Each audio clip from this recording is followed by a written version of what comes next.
Hey guys, today we're going to talk about Avatar 2. Something everyone's probably wondering, who is Kiri's father? Where did she come from? Well, we know that Kiri was born in quite a mysterious way. After a failed attempt to transfer Dr. Grace's soul into her avatar, she died, but her presumed empty avatar got pregnant somehow and gave birth to a child, which is Kiri. And how did that happen? Well, let's discuss an interesting theory about this. But beforehand, it's important to keep in mind that the ritual of soul transference is something highly spiritual, and if Eywa is able to transfer any soul that way, so other miraculous things might happen as well. During Grace's soul transference ritual, we could see that it went wrong, probably because Grace's human body was too weak and died before the transference was complete. However, pay attention at Grace's last words. I'm with her, Drake. She's real. Yeah, apparently she saw Eywa. She was with Eywa. So, even though the soul transference wasn't totally complete, it had already started, which means that Eywa already had some kind of control, let's put it this way, over the situation. And even though there wasn't enough time to complete the transference the way it was supposed to be, Eywa found another way to complete it.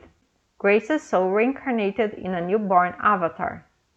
Do you think it's too crazy? Well, let's think a little bit. First of all, Kiri's actress is Sigourney Weaver, the same actress that played Grace.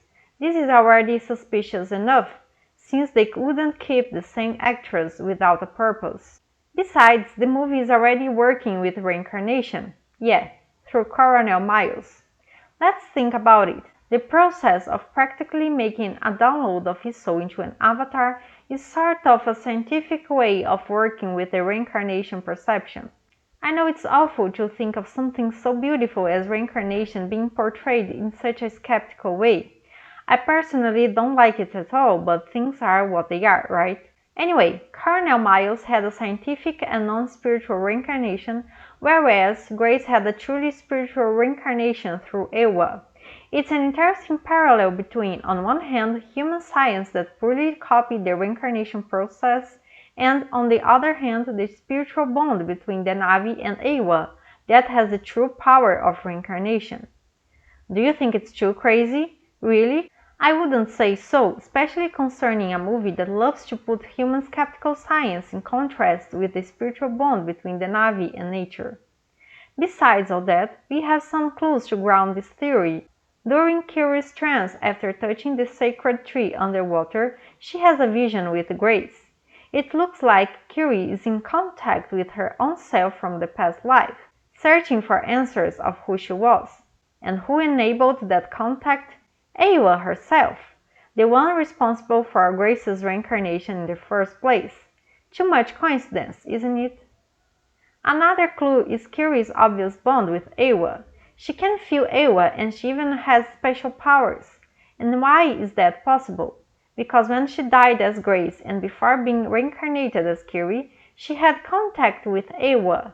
So, they share this big connection, which enables Kiri to feel Eywa and nature in a deeper way.